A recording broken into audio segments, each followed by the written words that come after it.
Okay, so what I'm going to show you now is how to do basically hands-on drum kick movement. As far as, sometimes you got some stuff that you got to move around destructively, they call it, in which case it doesn't just snap in, to place.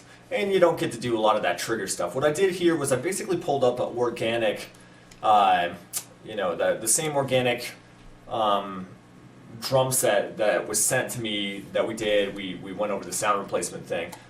So what we'll do now is, I already got the kicks replaced, the snare replaced with new samples, so it sounded better as far as the original that band sent me. So what I'm going to do now is I'm going to go through the kick drums and kind of show you how to do a destructive, hands-on, cut-up movement type thing. I mean, this comes in handy when, a band did everything organic, we're a little off. So let's cover those grounds as well. So here we go. Let's check this out. So we got the bass is the kick and the snare. Snare sounds a little shitty without the overheads. So we'll just, solo these two up for now, but let's see.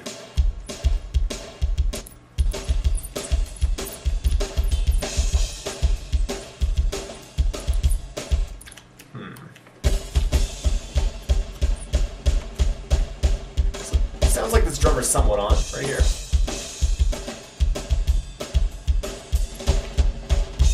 Yeah, this drummer's pretty solid, I gotta say. There's something that kind of pissed me off up here. Let's hear that again.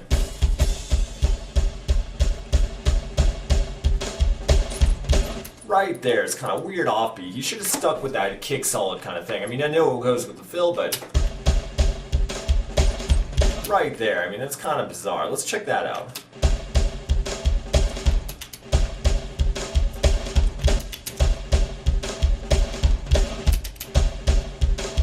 So, I mean, that's on. It just kind of sounds weird as far as the stuff, but here you go. I mean, basically, these are your own kick drums right here. You can see if they're matched up perfectly. This drummer's pretty solid.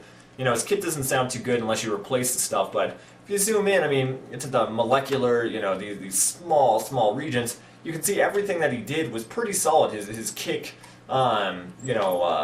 basically his overhead hits, stuff like that, seems pretty solid. Sometimes you'll see these things kind of, you'll kind of see them a little pushed around, a little bit off, but let's go and look through here. So basically what you're looking at is your kick and snare.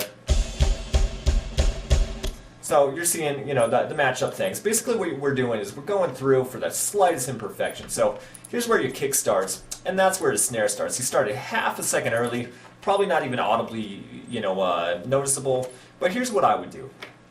So basically I'm going to select this snare. That looks like that's the one that's off. And basically what I'm going to do is I'm going to hit Control E, which means separate. You can do that in Macintosh as well with Apple E, and that really depends your program, but there's going to be a separate kind of button. So basically I'm just going to drag it up, kind of destructive. So now, it was probably not noticeable to begin with, so that's not a big deal. But now at this point we're matched up perfectly, so you can go through these, kind of push them together. This comes in handy when you're doing some death metal kind of, death metal double kick drum type stuff. So we'll keep pushing this around. This one looks like the snare was just a half second off, so we'll push that snare up a little bit destructively. And once again, I highlighted it all, Control E to separate it, and pushed it up. So got that. Let's see, you're getting into these kind of, he's a little bit off on some of these things. So a little early, a little late, but these are so small. This drummer is actually pretty impressive how solid he is.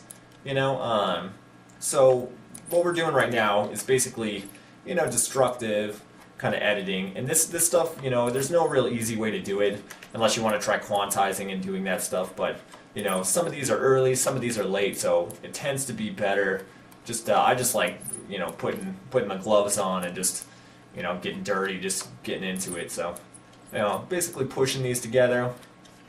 That one looked pretty good. That no snare with that.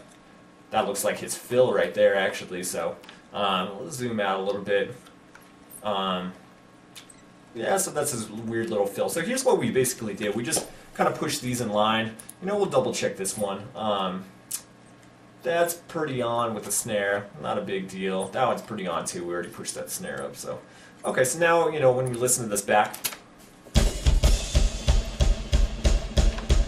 it's perfect, and that's the point. You're basically pushing destructively all these kick drums into you know, perfect symmetry with all the other stuff. So you know, just to show you a little more intense, let's go ahead and do that. Let's duplicate these. Let's make this a double kick kind of metal thing. It sounded a little too off, so I'm just gonna kind of paste a kick drum in there. That looks like about the even kind of symmetrical part, you know, about solid. So what I'm gonna do is copy these and basically have a new region start, you know, in between on each snare. So I'm just pasting 2 at a time, you know, matching that up, still landing on that snare. If you notice, this one's always at the snare drum, the 2 kicks.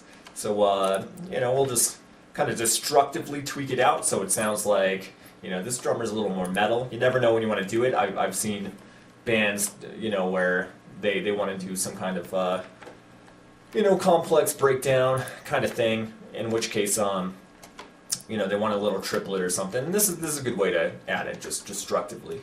Yeah, let's see, that looks about good.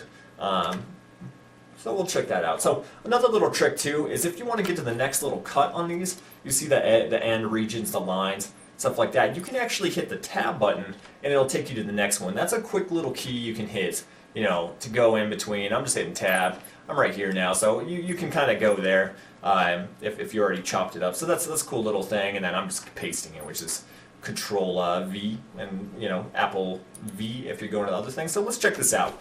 I'm not sure how good it's going to sound, but at least I can kind of show you how to, you know, trick it out destructively. You know, so that's just something you easily do. And once again, these are sound replace kicks, sound replace snare. We're going off of organic kit with 0 triggers. So this is another way. You know, if you really wanted to get complex too, you could, you know, make this even crazier and add kind of an extra kick note in the middle of, in the middle of all of these, you know, just a extra kind of, and I just do this by just eyeing it up. I mean, once you do this so much, you often can kind of like the Matrix. You just start seeing these forms for what they are. But you know, if you want to get complex, you could measure it, you know, with the tempo and stuff like that. Use the markers up here, you know, if you did play to a click track. So let's go ahead and you know, we'll add a little triplet, make this guy look like he's doing some death metal, little, you know, double kick fill. So here we go. We're gonna zoom out. Let's check that out. So that's kind of cool. It's kind of like a little Lamb of God feeling, little double thing. So, you know, once again, you got sound replacer, you got your snares, but that's how you destructively move things in. It's beneficial just to watch up, and if you know, you look closely, your kick should always coincide somehow with your snare. You know, notice how a hit always hits with a snare. You know, your snare being the green, your kick being the blue. So, you know, that kind of matches up pretty nicely, but that's how you do destructive kick movement.